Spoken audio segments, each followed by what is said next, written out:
우리 말씀 찾아보도록 하겠습니다. 오늘 하나님께서 우리에게 주신 말씀은 데살로니가 전서 2장 1절부터 12절까지 말씀입니다. 신약 성경에 있죠. 살 써 있습니다. 데살로니가 전서 2장 1절부터 12절까지의 말씀.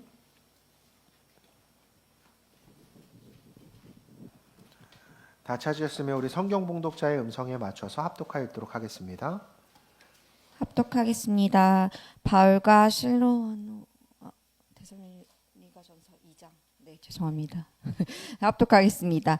형제들아, 우리가 너희 가운데 들어간 것이 헛되지 않은 줄을 너희가 친히 아나니, 너희가 아는 바와 같이 우리가 먼저 빌립보에서 고난과 능욕을 당하였으나 우리 하나님을 힘입어 많은 싸움 중에 하나님의 복음을 너희에게 전하였노라. 우리의 권면은 간사함이나 부정에서 난 것이 아니요 속임수로 하는 것도 아니라 오직 하나님께 옳게 여기심을 입어 복음을 위탁받았으니 우리가 이와 같이 말함은 사람을 기쁘게 하려 함이 아니요 오직 우리 마음을 감찰하시는 하나님을 기쁘시게 하려 함이라. 너희도 알거니와 우리가 아무 때에도 아첨하는 말이나 탐심의 탈을 쓰지 아니한 것은 하나님이 증언하시느니라.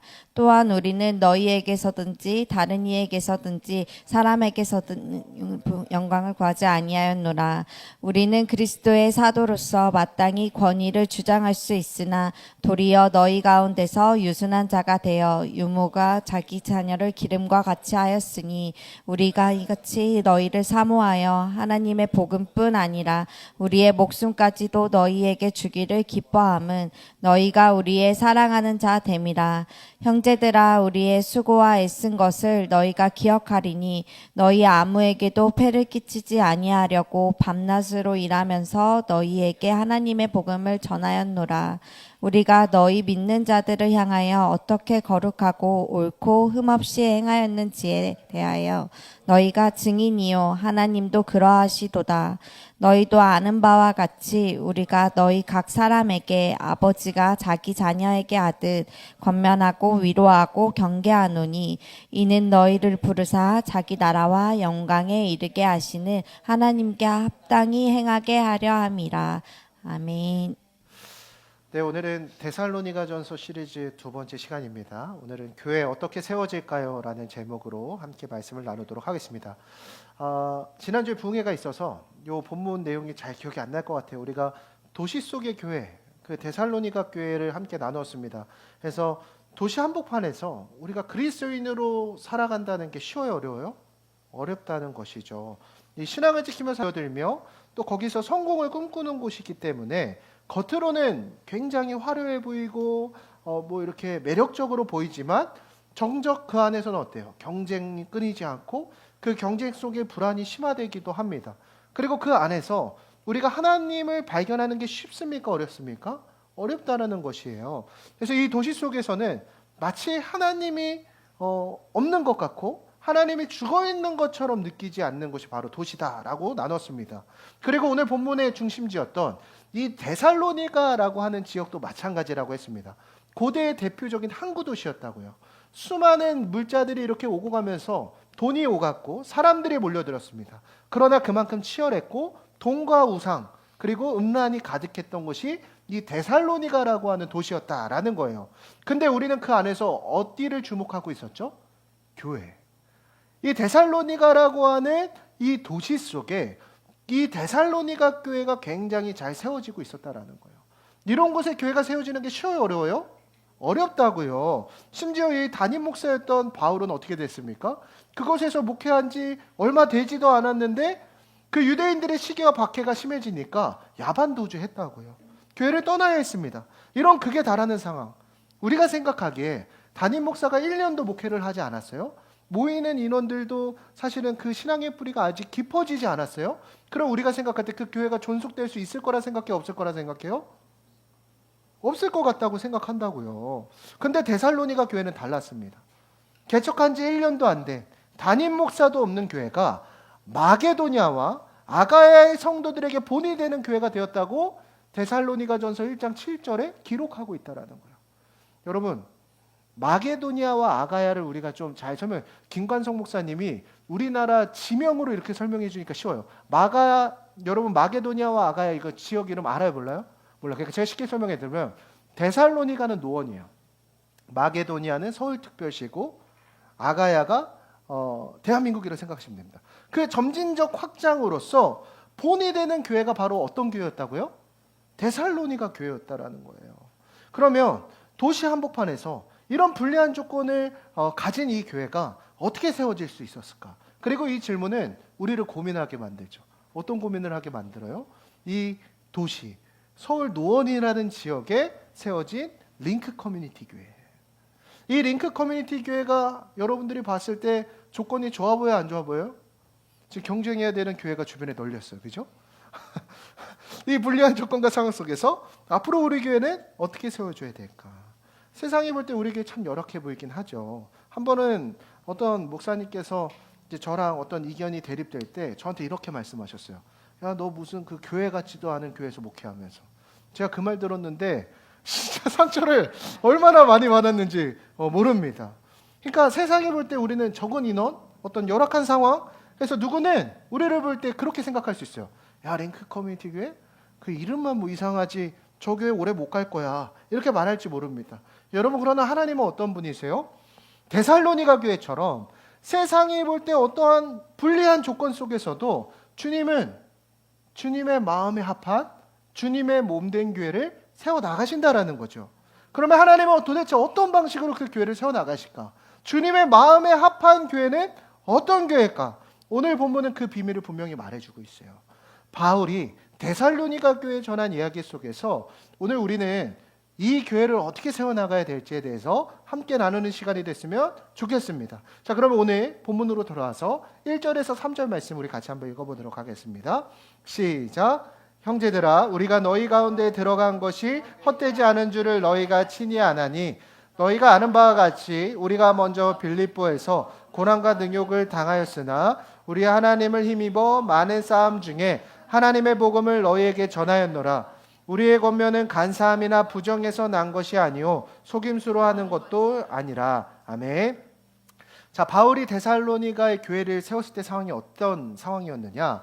그 장면이 사도행전 17장에 나와요. 그러니까 사도행전 17장을 읽어보면 당시 바울이 목회했던 환경의 내용들이 이렇게 딱 보여집니다.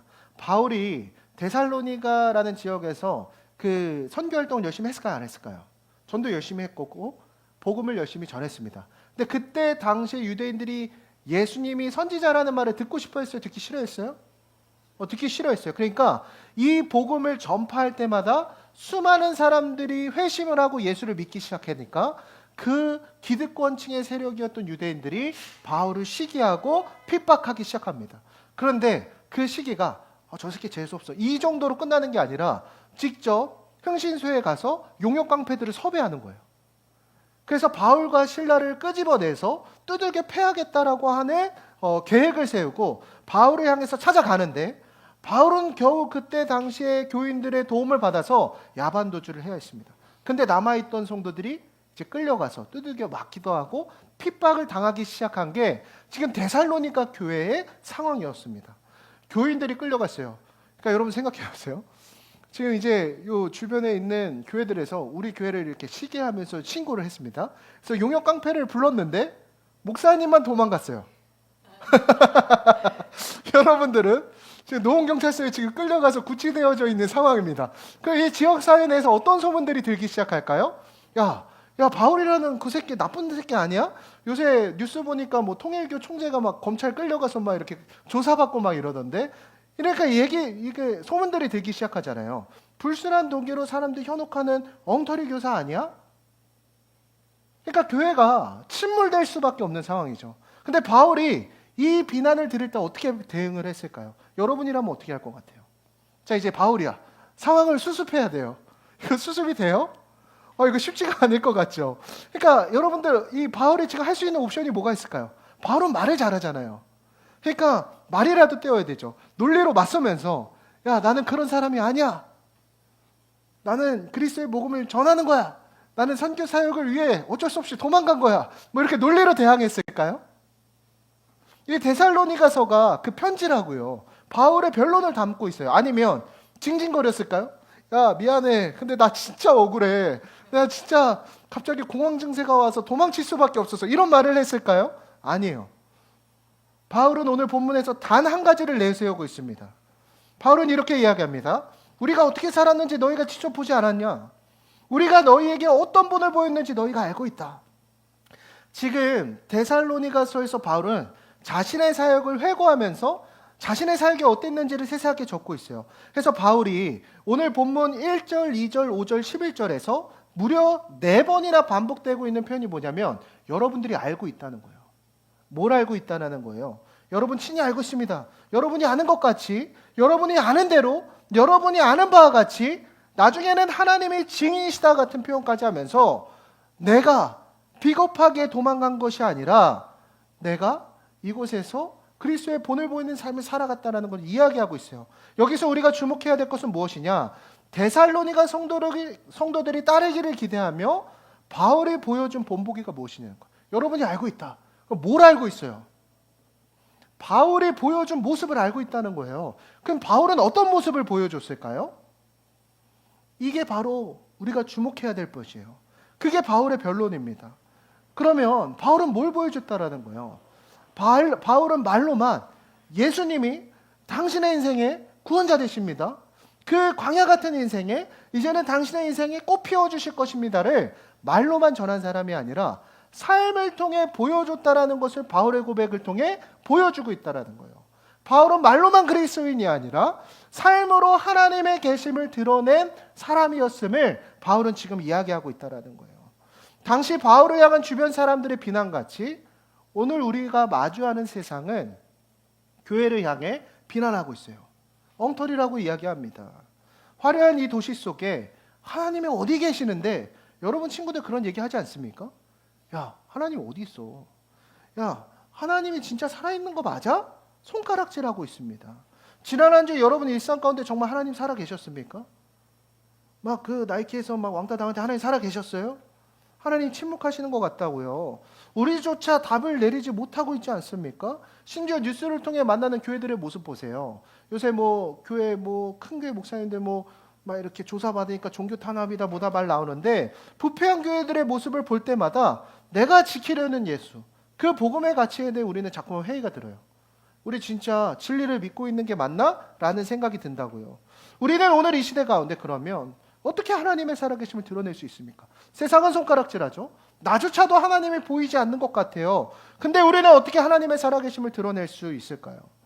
우리가 그리스도인으로 살아가기를 결단할 때 당면할 첫 번째 과제라는 거예요.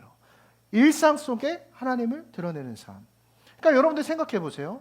부모님이 교회 오는 거 반대하잖아요. 부모님이, 직장 상사가, 친구들이 너의 하나님은 어디에 살아계시느냐라는 질문 앞에 여러분들 무엇으로 하나님의 살아계심을 드러내시겠습니까? 그러나 오늘 바울은 무엇을 고백하고 있어요? 그리고 바울의 모습을 통해 우리에게 주시는 메시지는 무엇입니까? 본이 되는 삶을 통해 복음을 증거하라는 거예요. 우리 다 같이 고백해 봅시다. 본이 되는 삶을 통해 복음을 증거합니다. 여러분, 우리가 아무리 주변 사람들에게 하나님 살아 계시다고 여러분 주변에서 지랄하고 자빠졌네 이럴 거예요. 뭘로 보여줘야 된다는 거예요? 삶으로 증명해야 된다는 거예요. 여러분들의 행위로 증명해야 된다는 거예요. 오늘 우리가 마음의 예배를 통해 함께 나눴습니다. 교회는 어떻게 세워질까요? 누구는 이렇게 말합니다. 그 목사님이 해야지 뭐 어떻게 해요. 목사님이 잘해야죠. 목사님이 열심히 기도하고 전도하면 교회가 부흥하는 거 아니에요? 당신은요? 알 바냐고요. 그러니까 물론 제가 맡겨진 직분을 열심히 감당해야 되겠죠. 그러나 우리가 반드시 기억해야 될 것이 있어요. 여러분 교회는 한 사람의 헌신으로 세워지는 곳이 아니에요. 여러분 교회는 어떤 종교로 영업을 하거나 장사를 하는 자영업이 아니라는 것을 반드시 기억하셔야 됩니다. 바꿔 얘기하면 저 혼자 열심히 한다고 해서 이 교회가 세워지지 않는다라는 거예요. 교회는 말 잘하는 설교자로 세워지지 않습니다. 제가 아무리 여러분 앞에서 이 설교하면서 막 웃기기도 하고 가끔은 따가운 말을 하기도 하고 울리기도 하면서 반복하면서 아무리 말을 잘한다고 해도 이 교회는 세워지지 않습니다. 그럼 교회가 아니죠. 여러분 그렇게 교회가 세워진다고 하면 이곳의 이름은 교회가 아니라 스탠드업 코미디 극장이 되겠죠. 메타 코미디 쇼. 그죠? 그러면 교회는 어떻게 세워집니까? 여러분 우리가 지난주 토크 콘서트를 통해 교회의 헬라어 원어가 뭐라 그랬죠? 에클레시아. 그래서 이 공간이 교회가 아니라 이 모인 공동체원, 이 구성원 한 사람 한 사람들이 교회라고 했습니다. 그럼 교회는 어떻게 세워질까요? 모임을 통해 세워집니다. 교회는 어떻게 세워질까요? 서로의 삶을 통해 본을 보고 배울 때 이 교회가 세워지게 된다는 거예요. 여러분 우리 교회 왜 안 세워지고 있어요? 서로의 삶이 본이 되지 않기 때문에 아닙니까? 누군가 교회에 와서 당신의 모습을 볼 때, 그리스도의 모습을 볼 때 이 교회는 부흥되게 됩니다. 당신의 한 주간의 삶을 나눌 때 세상 사람들과는 다른 그리스도의 모습을 바라볼 때 그때 비로소 이 교회가 세워진다라는 거예요. 여러분 셀 모임 때 무엇을 고백해야 되는 거예요? 내가 그 복음으로 살아낸 이야기들을 할 때 그 그리스도의 모습을 통해 이 교회가 세워진다라는 거예요. 근데 우리가 이런 설교의 내용을 들을 때 이렇게 생각한다고요. 내까지 게 어떻게 본이 될 수 있겠어? 지난 한 주 동안의 삶 가운데서도 내가 부족하다고 생각을 한다고요. 취업도 못했는데 어떻게 내가 본이 될 수 있겠어? 그 생각해요, 안 해요? 떳떳하지 못하다고 생각해요. 성경 일독도 못했는데 내가 어떻게 본이 될 수 있겠어? 시간도 없고 죄도 자주 짓는데 나는 아직 멀었다고 생각하고 있습니다. 그러나 여러분 보세요. 바울도 자기 사역에 한계가 있음을 알고 있었습니다. 야간 도주했다고요. 복음을 보내는 것에서 우리가 기억해야 될 것은 뭐냐면 여러분 본이 되는 삶이란 우리의 완전함으로부터 비롯되지 않는다라는 것을 기억해야 됩니다. 우리는 누구에게나 각자에게 주어진 한계가 있습니다. 저라고 한계가 있어요, 없어요? 너무 많죠. 근데 너무 맞다, 한계가 있다라고 여러분들 끄덕끄덕 하시니까 조금의 자존심은 상하기는 합니다. 여러분 문제는 무엇이에요? 그 한계를 핑계 삼아 멈춰 설 것이냐 아니면 그 자리에서 믿음으로 걸어가느냐입니다. 데살로니가 교회를 보세요.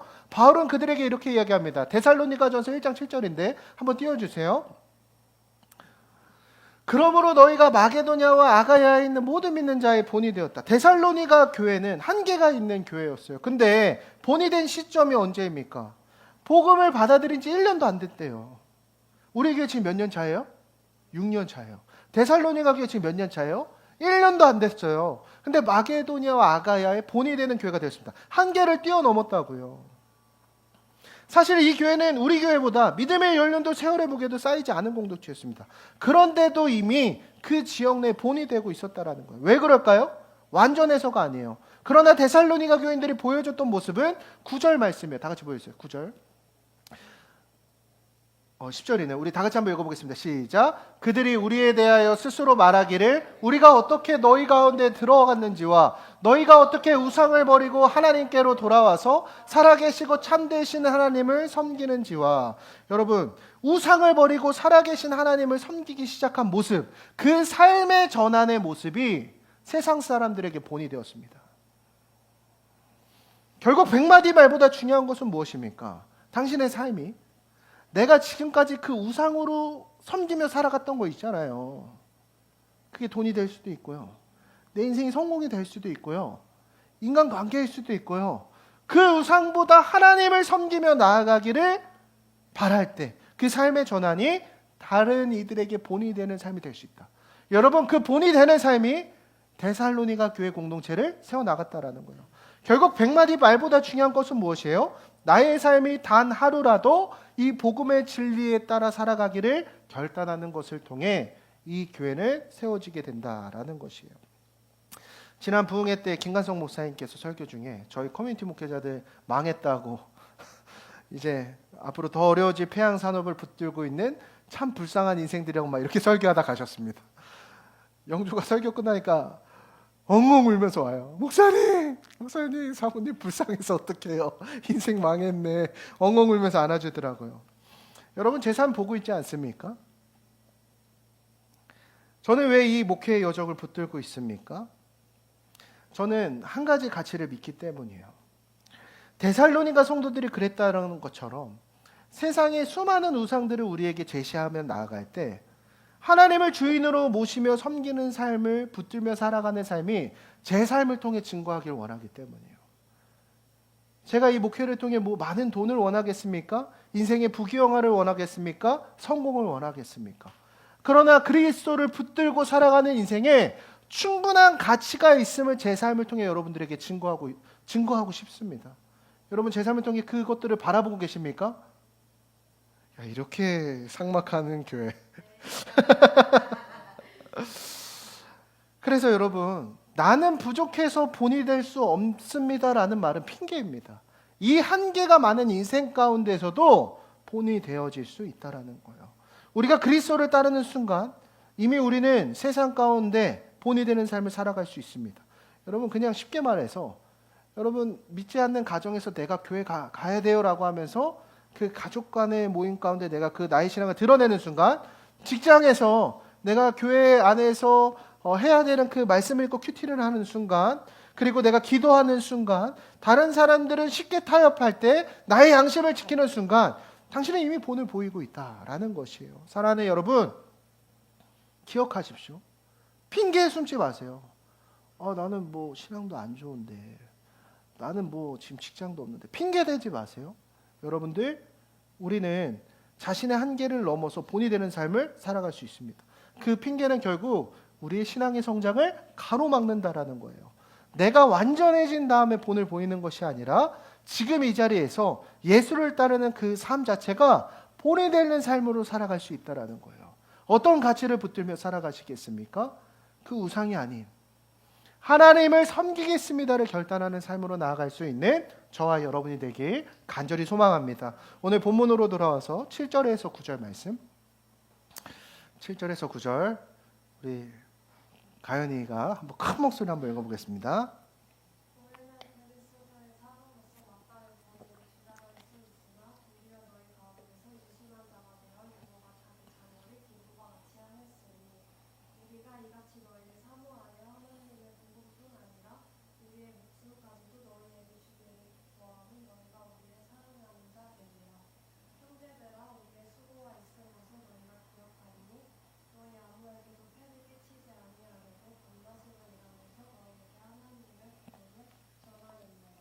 자, 바울은 이렇게 이야기해요.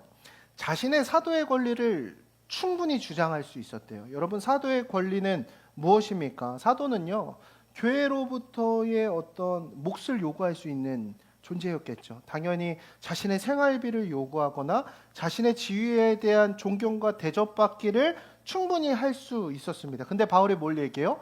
나는 그것을 모두 내려놓았다라는 거예요. 왜냐하면 조금이라도 성도들에게 오해를 주지 않기 위함이었습니다. 그래서 바울이 거기에서 선교 사역들을 할 때 자신의 몫을 받지 않은 이유는 사람들이 이렇게 오해할 수 있어요. 야, 저 사람 복음 전하는 이유가, 저렇게 목회 활동하는 이유가 혹시 돈 때문에 아니야?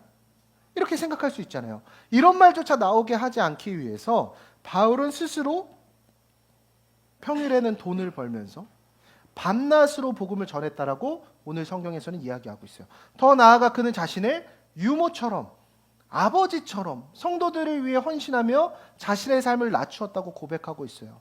자신의 권위를 내세우는 게 아니죠. 오히려 돌보고 품고 훈계하면서 책임지는 자리로 들어갔다라는 것을 이야기하고 있습니다. 여러분, 이것은 무엇을 이야기하고 있습니까? 본이 되는 삶에는 반드시 대가가 필요하다라는 것을 우리에게 이야기하고 있어요. 여러분 함께 고백합시다. 본이 되는 삶엔 대가가 필요하다. 내가 가질 수 있는 권리를 내려놓는 것, 내가 누릴 수 있는 시간을 포기하는 것, 손해를 감수하는 것, 그 대가를 지불할 때만이 본이 되는 삶을 살아갈 수 있다는 거예요. 여러분, 사도행전 본문 보면은 굉장히 바울이 이 선교 활동을 하는 모습들이 굉장히 뭐라 그럴까요? 굉장히 막 뭐라 해야 되지? 굉장히 이렇게 고통스럽고 굉장히 힘겨워 보입니다. 막 맨날 매 맞고 감옥에 갇힙니다. 데살로니가 와서도 불량배들이 몰려와서 결국 야반도주 해야 됐어요. 여러분, 이 정도까지 자신의 목회 사역들이 가로막히고 방해에 부딪히면 쉬고 싶지 않겠습니까? 그러니까 바울이라면은 이렇게 기도하고 싶었을 것 같아요. 하나님, 저도 좀 편하게 사역하면 안 될까요? 왜 이렇게 저의 삶을 힘들게만 하십니까? 그렇게 말할 만도 했습니다. 근데 바울은 개의치 않아요. 계속해서 매를 맞고 그 선교 활동을 할 때마다 옥에 갇히고 그 고통스러운 상황들을 마주할 때마다 바울은 멈추지 않았습니다. 왜요? 이 사실을 알고 있었기 때문이에요. 내가 교회를 세우는 삶을 살아가고자 할 때는, 내가 그리스도를 따르는 본이 되는 삶을 살아가고자 할 때는 반드시 무엇을 지불해야 됨을 알고 있었기 때문에요, 대가를 지불해야만이 자신의 피값을 통해 그리스도의 몸된 교회가 세워진다는 것은 바울은 알고 있었기 때문이라는 거예요. 마찬가지입니다. 여러분, 오늘 이 공동체는 어떻게 세워집니까? 여러분들이 본이 되는 삶을 살아가고자 할 때 이 링크 커뮤니티 교회는 세워질 수 있습니다. 근데 여러분들이 본이 되기 위해서는 무엇을 지불하셔야 됩니까? 대가를 지불하셔야 돼요. 오늘 우리의 상황을 한번 보겠습니다. 여러분들 교회 나온다고 해서 매 맞으세요? 두둑이 맞아요, 바울처럼? 그렇지 않아요. 감옥에 갇힙니까? 그럴 일 없습니다. 그러면 생각해 보는 거예요. 우리가 치러야 될 대가는 과연 무엇일까? 저는 현대의 그리스도인들이 치러야 될 대가는 바로 시간과 에너지라고 생각을 합니다. 솔직히 우리 성도들 다 알 거예요. 여러분들 넷플릭스에서 뭐 하나 꽂히면 밤새도록 정주행하시죠. 근데 말씀 읽으려고 하면 5분 만에 눈 감깁니다. 친구랑 술자리, 게임, 모임, 시간은 어떻게든 내면서 정작 누군가 공동체 안에 낙심한 성도들 붙잡고 연락해서 이렇게 밥 한 끼 사주려고 하면 바쁘다고 핑계댑니다. 결국 문제는 단순해요. 우리가 본이 되지 못하는 이유는 무엇입니까? 대가를 치르려 하지 않기 때문이죠. 말씀을 몰라서입니까? 이제 말씀을 몰라서도 아니에요. 여러분, 한 이제 6년 차 정도 교회 짬밥 먹다 보면 대충 오늘 설교 때 목사님이 어떤 말 할지 알 것 같아요. 맞아요, 아니에요? 대충 이 키워드들이 있거든요. 근데 왜 변화되지 않습니까? 그때 왜 교회가 잘하지 않을까요? 말씀을 들어도 삶으로 올려가려는 그 대가를 감수하려는 마음이 없을 때 변화가 없다라는 거예요. 여러분, 교회가 왜 세상 속에 신뢰를 잃었습니까? 설교가 부족하기 때문에 그래요. 유튜브만 봐도 정말 잘난 목사님들 많습니다. 정말 은혜로운 말씀 전하시는 목사님들 많습니다. 말씀이 없어서도 아니에요.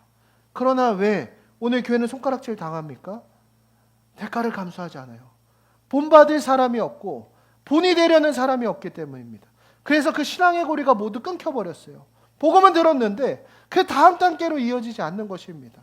사랑하는 여러분, 누군가는 반드시 대가를 지불해야만 합니다. 바울이 그 길을 갔고 또 그 본을 누군가 따랐기 때문에 오늘 우리에게까지 그리스도의 복음이 전해진 것 아닙니까? 오늘 우리가 그 대가를 감수하는 자리까지 나아갈 수 있는 저와 여러분이 되길 간절히 소망합니다. 저도 그 길을 결단합니다. 6년의 시간, 사실 아내한테 참 미안한 거는 제대로 된 가장의 역할을 한 번도 해본 적이 없는 것 같아요. 그럼에도 불구하고 그 길을 감수하는 이유가 있어요. 전 사실 오늘 가연이가 목사님 그냥 지나가다 들렸어요 라고 얘기하지만 저는 알아요. 그 6년의 시간을 가정을 희생시키고 대가를 지불함을 통해서 누군가에게 돌아올 수 있는 품을 내어줄 수 있는 것, 여러분, 그 대가를 지불했기 때문 아닙니까? 우리 그 대가를 지불하자고요. 그 인생을 방황하는 영혼들이 언제라도 돌아와서 그리스도의 복음으로 말미암아 살아날 수 있도록 대가를 지불하자고요. 오늘날 교회가 세상에 하나님의 살아계심을 드러내지 못하는 이유 무엇입니까? 말씀을 있는 그대로 받지 않았어요.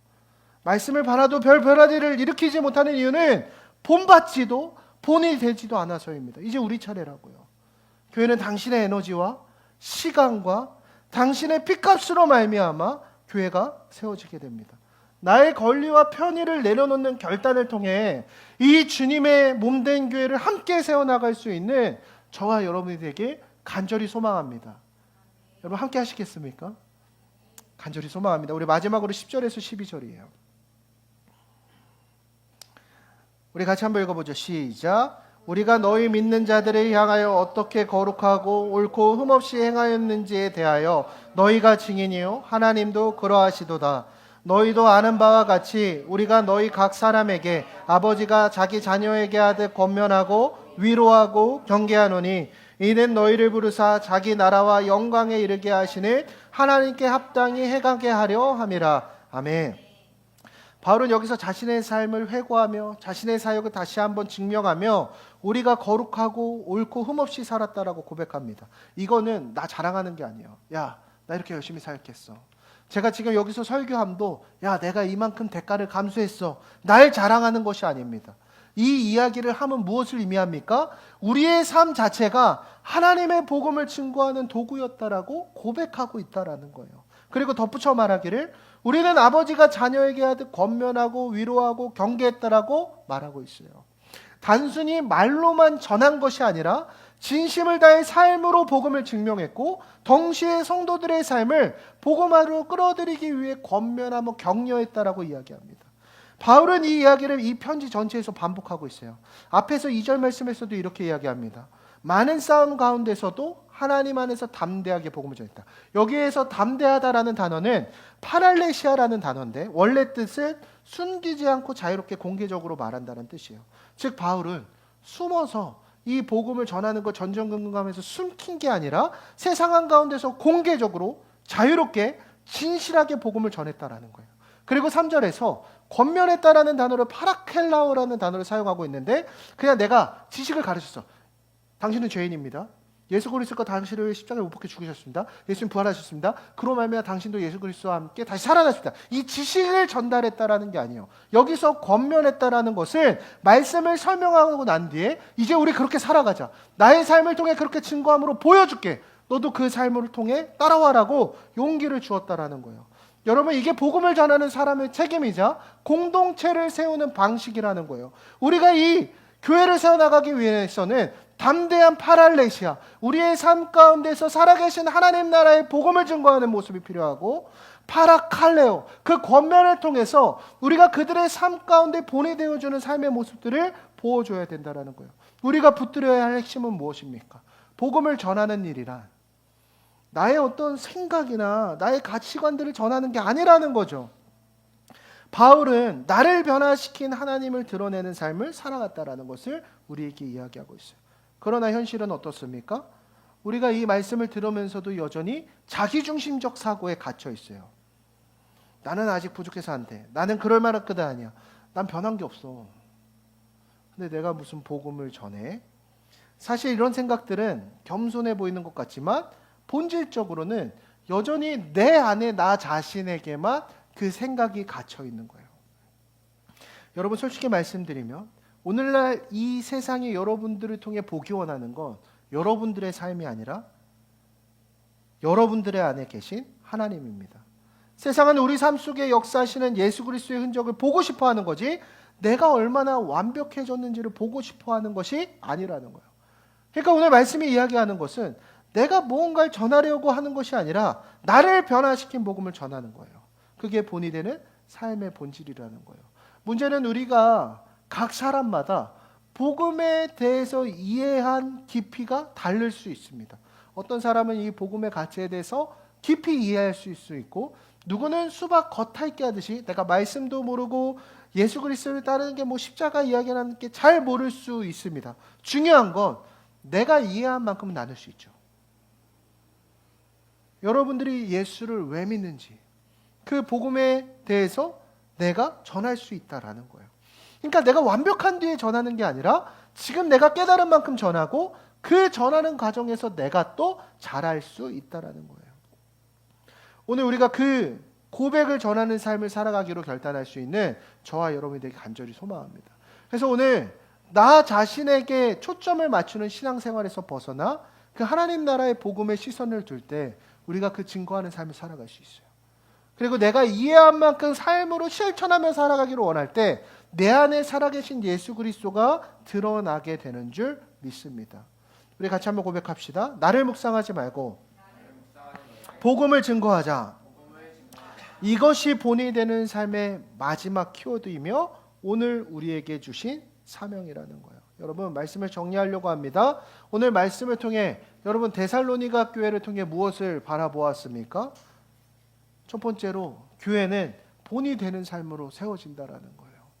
여러분 그리스도를 따르는 삶을 행함을 통해 나타내십시오. 이제 듣는 것에서 그치는 게 아니에요.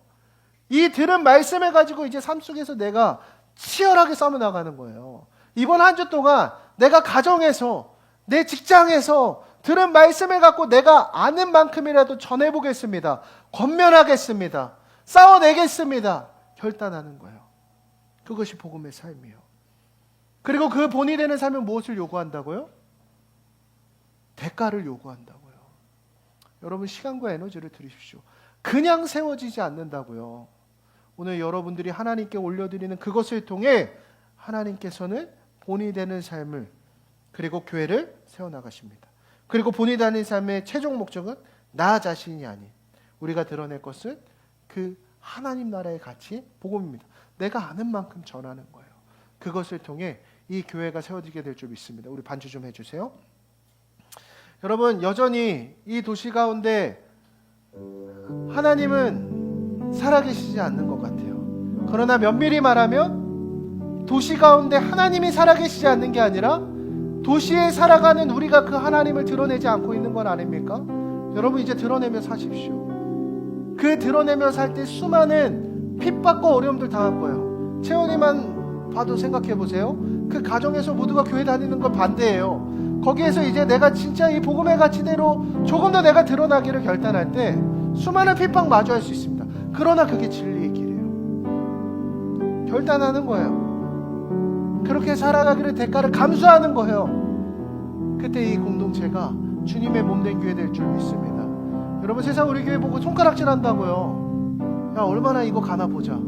사실 저도 잘 모르겠어요. 수많은 희생들을 각오해야 되더라고요. 이 자리를 지키는 것만으로. 이제는 저 혼자가 아니라 여러분과 함께 교회를 세워나가고 싶습니다. 여러분들 이 교회가 주님의 몸된 교회로 되어지는 것에 함께 그 대가를 감수하는 삶으로 나아가는 저와 여러분 되길 소망합니다. 저도 본인이 되는 삶을 살기 위해 결단하겠습니다.